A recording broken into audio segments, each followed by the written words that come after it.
Hello everybody and welcome back to Modded Minecraft with Red. So in between episodes I made the metal formers, the extra metal formers that we wanted.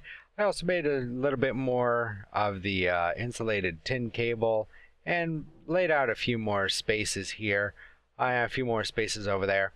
We are starting to get into some of the meat and potatoes of industrial craft.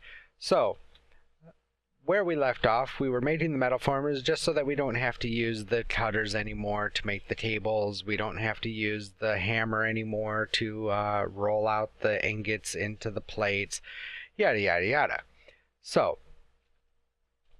with what we're going to do next, we need a few more machines.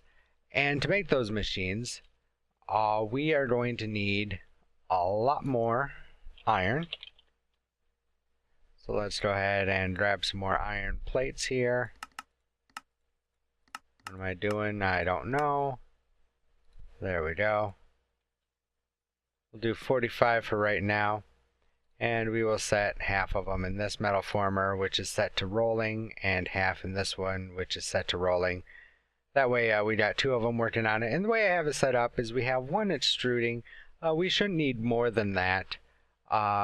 We will need at least two of them, possibly even all three of these to be set up in rolling mode, but for now we have this last one set up in cutting mode.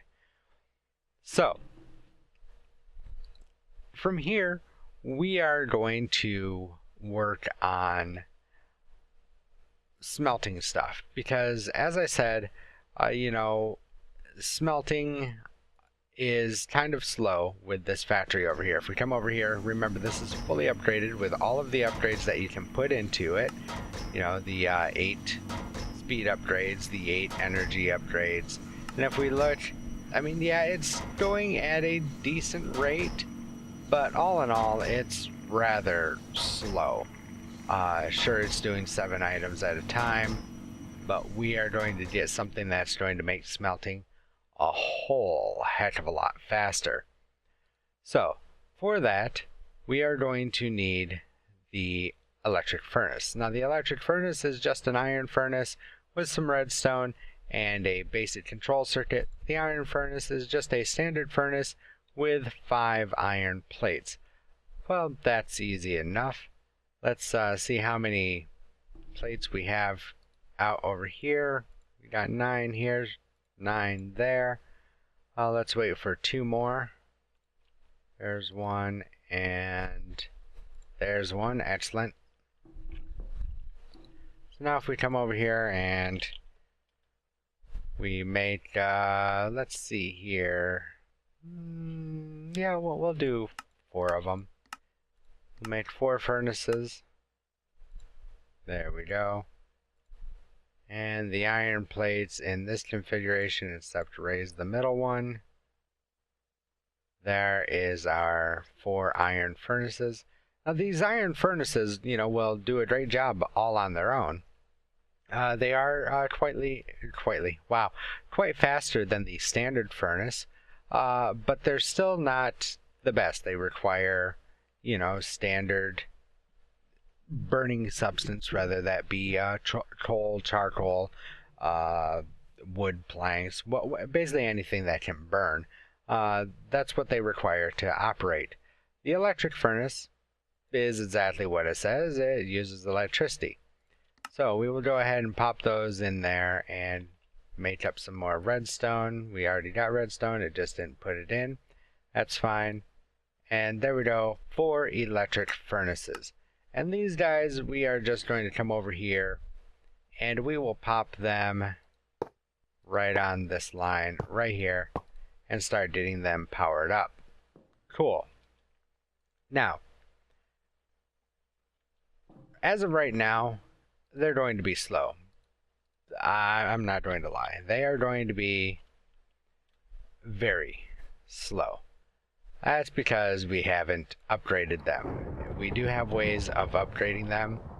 So if we come over here and we put our 8 cobblestone in there, I mean, it's not horribly slow. It's definitely faster than a non-upgraded redstone furnace, for instance, from thermal expansion, thermodynamics. But still, that's not very impressive. So, we're going to work on speeding everything up. But first, we've got a lot more work to do. So, looks like our iron plates are finished. Yes, they are. Excellent. Thank you very much.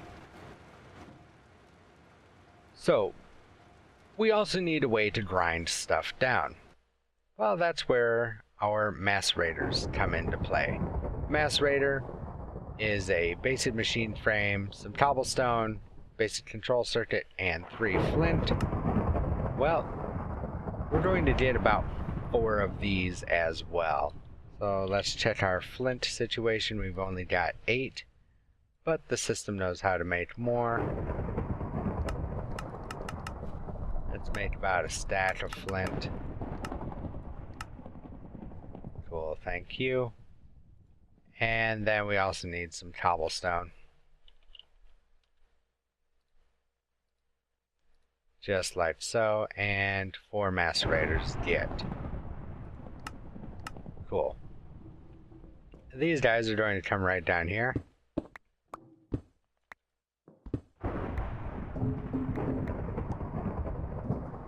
Just like so.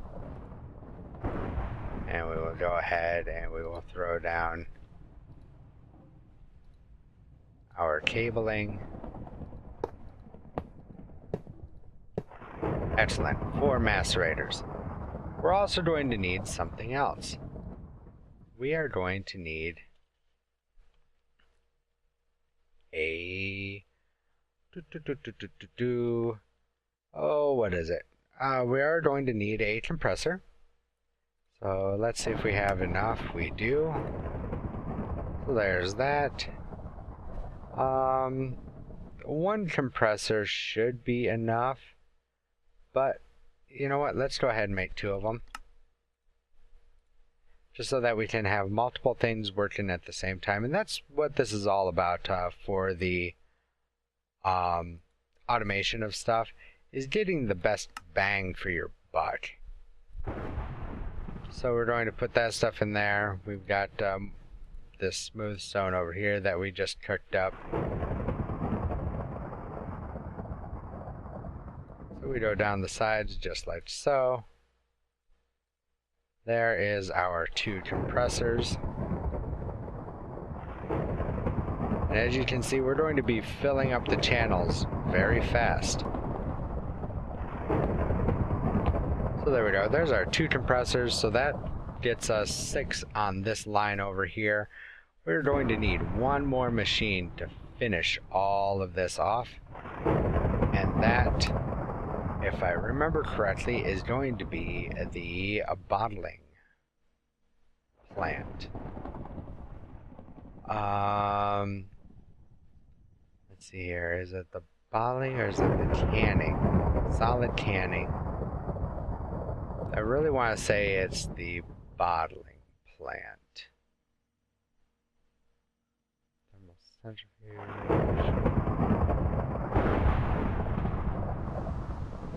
Fluid solid canning machine. Alrighty guys, so yeah, what we are going to need is we are going to need this fluid, I just had it, fluid solid canning machine. We'll just do it this way. There we go, the fluid solid canning machine. The fluid solid canning machine requires another one of these basic machine casings and 7 tin item casings. So let's go ahead and we can get our basic machine casing. Just like so.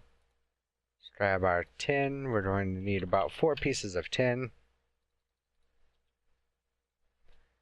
There we go. And we will throw 2 of them in here, 2 of them in here. And we will wait for these guys to press out real quick.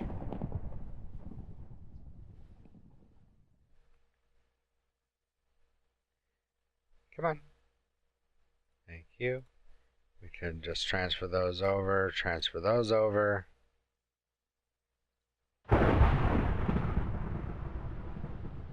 Mother Nature is not very happy with us today, apparently.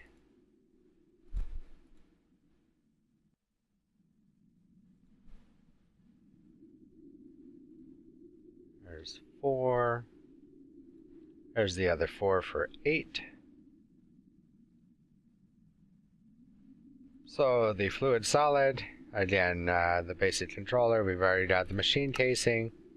There we go, there's the fluid solid canning machine. And this one we are actually going to come down here, and we're going to throw this on the very end line here. But we're also going to need some more cabling, which means we're going to need some more tin. That's just going to go right here in this first one in extrude mode. Go ahead and grab some rubber. We'll just do all 3 pieces. There we go. Excellent. And we will place down just like so. And the solid fluid canning machine. As you can see, it has a little bit different interface than the rest of the machines, and that's fine. And what we're going to want to do is fill cell from our fluid enrich mode. So that's all set up. We've got our compressor set up. We have our macerator set up. Everything has power. Everything is hunky and dory, both. So that's putting out 32 EU per tick. This can carry 32 EU per tick. That's perfect. That's what we wanted to see. And that's why we didn't go up with a stronger tier cabling, because the stronger cabling, say the copper cable, can carry 128 EU per tick. Well, a lot of these machines can only accept, like 32 EU per tick max. If you put more power in the machines than what they can handle without upgrading them, they will explode and fail catastrophically. It's actually rather impressive, and you lose all of the work. Just like, using this basic wrench. If you use a basic wrench on, say, this bat box, if you shift click the first time, it'll put the output down. Shift click again. Boom, there we go. It picked it up. Cool. That's really neat. However, the machines will not do that. The machines, once you get out of the basic first level tier, which a bat box is a tier 1 piece of equipment, it will break the machine down, as I said before, all the way down to just the basic machine casing, and that's not what you want. So now that we have the basic setup here, we're not automated just yet, but we're working towards that. We are going to make sure that we have something that will allow us to pick up all of the machines. And for that, we are going to want the electric wrench. For that, we need a fresh pair, or a fresh wrench. They look like pliers. I keep wanting to call them pliers. But there we go. We need a fresh wrench, no damage on it. And now we need one of these small power units. Well, that's going to take a battery and a couple of iron casings, an electric motor, which is a couple more of those coils, and a couple of tin item casings. So let's get started here. First things first, let's get the battery. 1, 2, 3, 4. So we're going to need 2 more pieces of tin,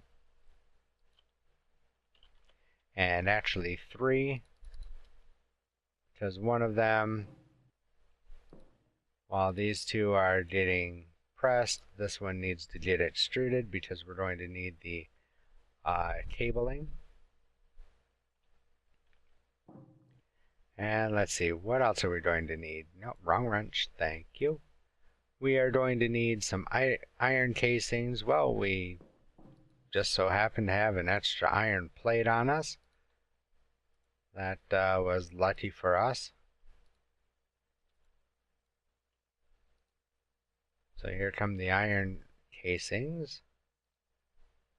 Just have to wait a few moments here for the tin item casings.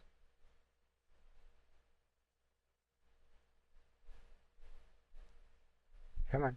There we go. Alright, now in here, again for the battery, just like that. Grab some redstone. There's our battery. Cool. So we've got the battery taken care of. We have copper cable on us. We have the item casings. The electric motor. Well, we're going to need 2 more tin iron casings.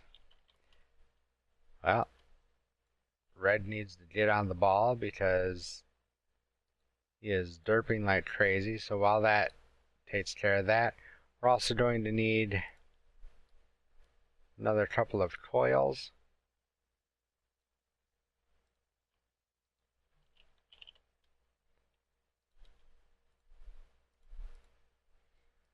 There we go. There's our 2 coils. By now our tin casing should be done.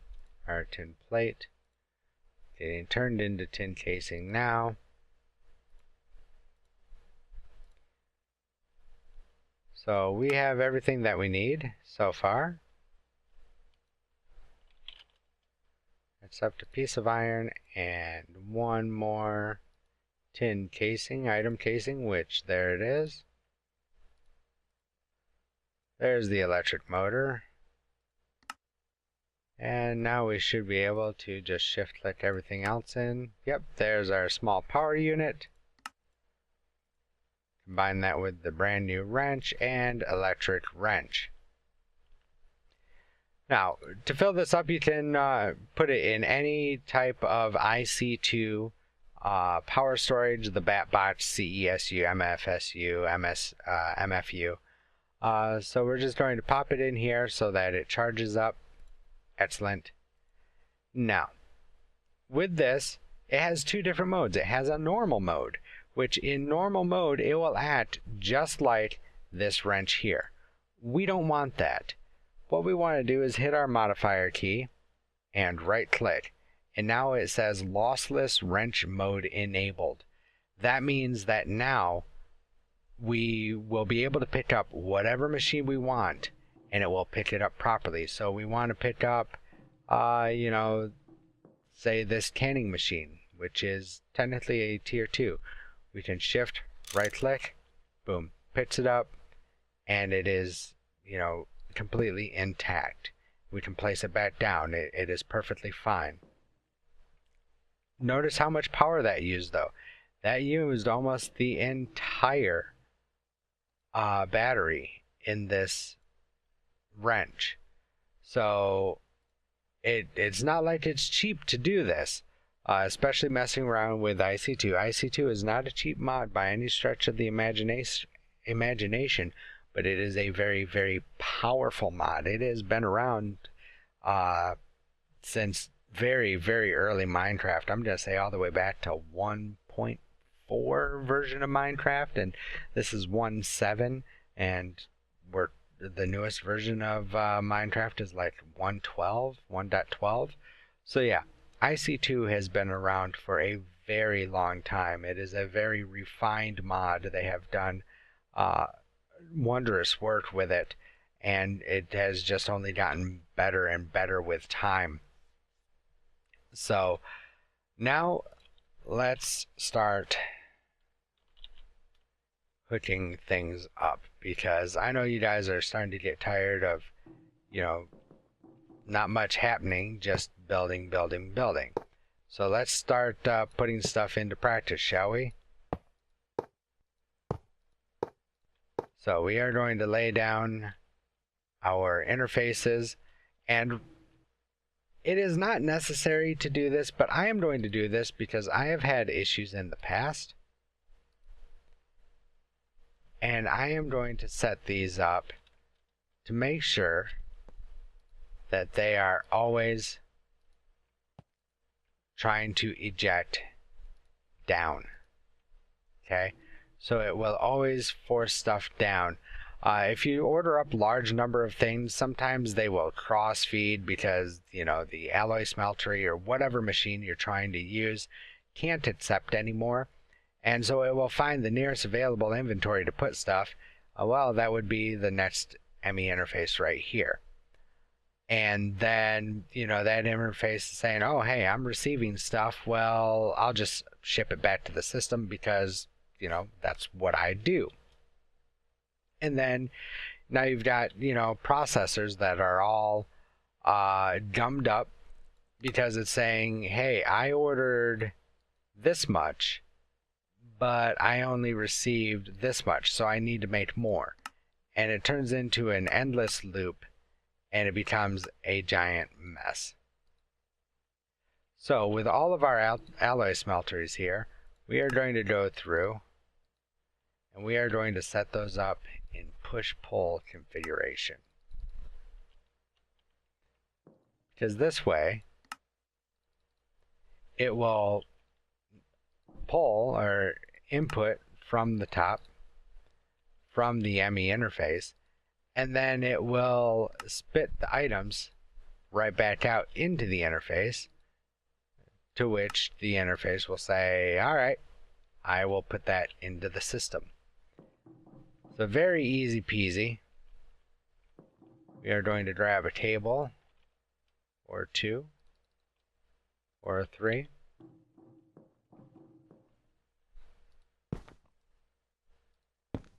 And there we go. Just like that. And these should come online here momentarily. Just gotta wait for the system to update. There it goes. 8 out of 8. And those are all set up. Now we can start filling up the interfaces here with all the different alloys that we want to smelt and not have to worry about it. How cool is that? These guys are going to be a little bit different. First, we're going to need more power to these guys if we're going to upgrade them. So, with these guys only being tier 1, level 1 machines,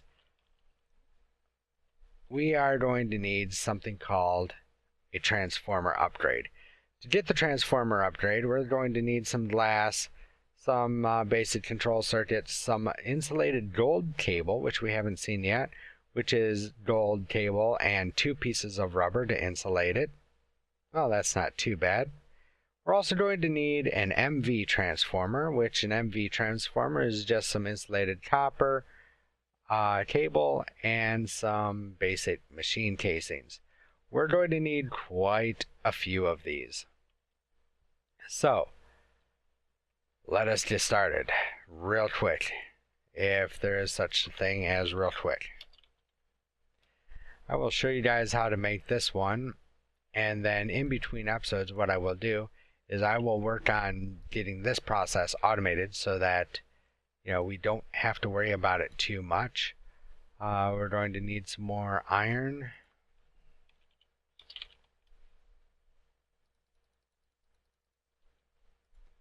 About 8 of them.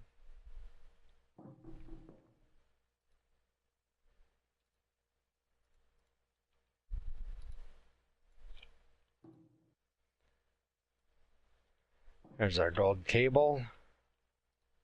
Let's go ahead and get our rubber.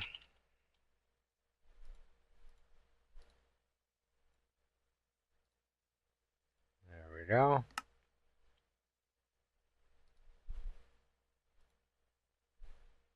That's that all taken care of. Let's go ahead and grab our 2 copper cables that are insulated. Excellent. These guys should just about be done. Yes, they are. Perfect. And now, take our basic machine casing, place our insulated copper table. There is our MV transformer. We'll shift click the rest. We're out of glass. No, we're not out of glass. I don't know why it's being goofy like that. But there we go. One transformer upgrade.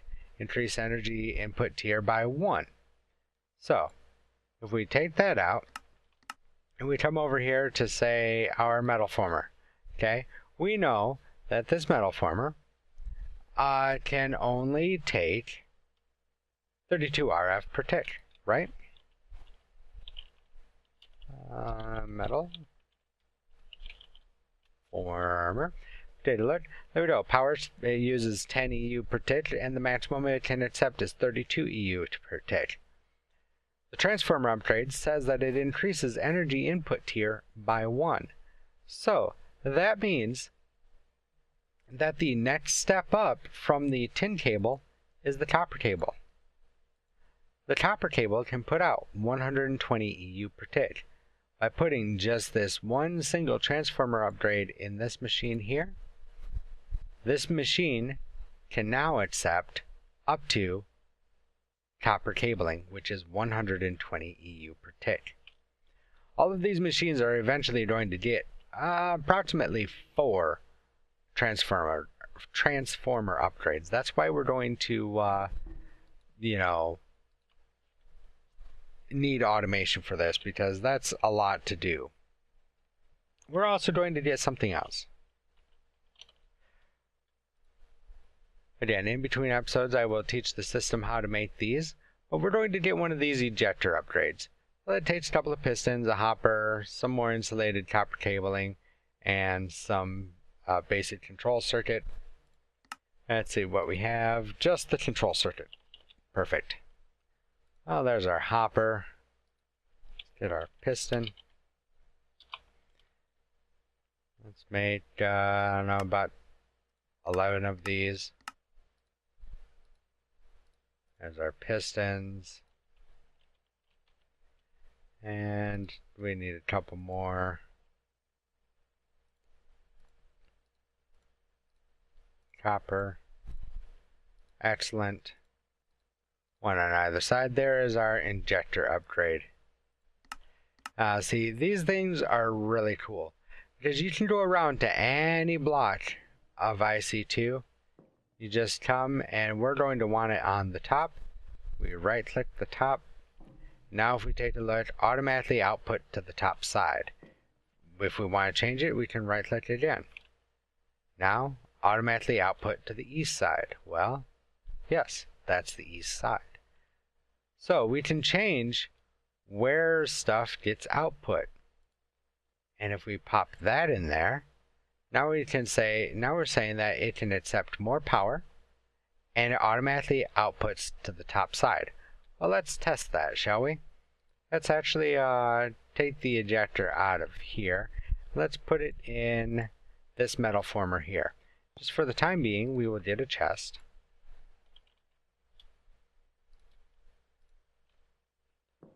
Let's put the chest right here on top. Cool. And let's grab some, I don't know, let's grab some iron. Do about a half stack, because we're going to need more iron plates. And if we pop that iron in there, it was just staying right in here. With this ejector upgrade, outputting to the top side, boom, straight into the chest. That's how we're going to end up automating these. Because what we will do is we will take, again, our interfaces, like so, and we pop them down right on top. We set the interface to downward only, and boom, the interface will feed the machine. As soon as the machine's done, it will spit it out to the top side, back into the interface, which will then get sucked back into the system.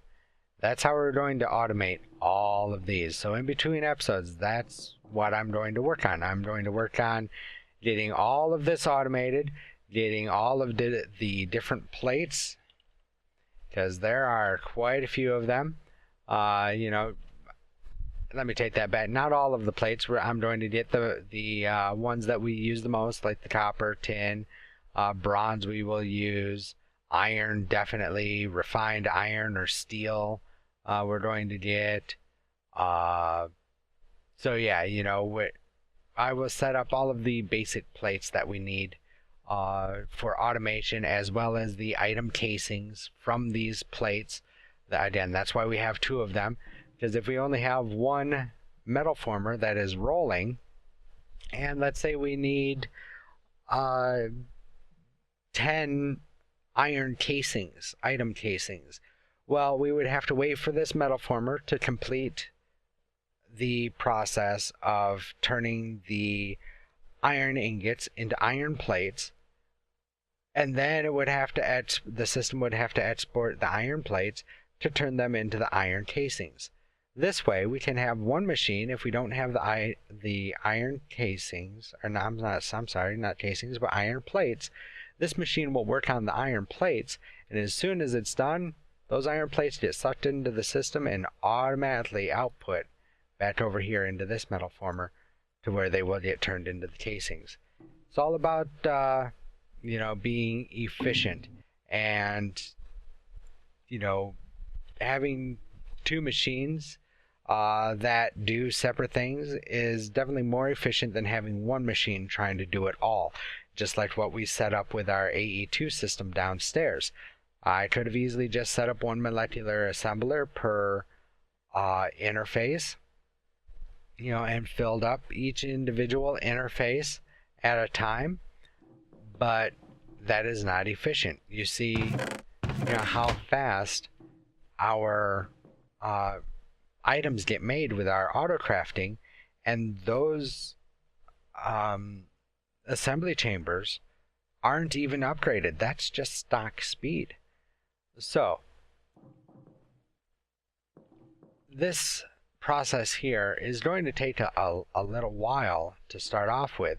That's why we have all of these machines here. We will be using every single one of these machines to make things faster, better, and completely awesome and automated.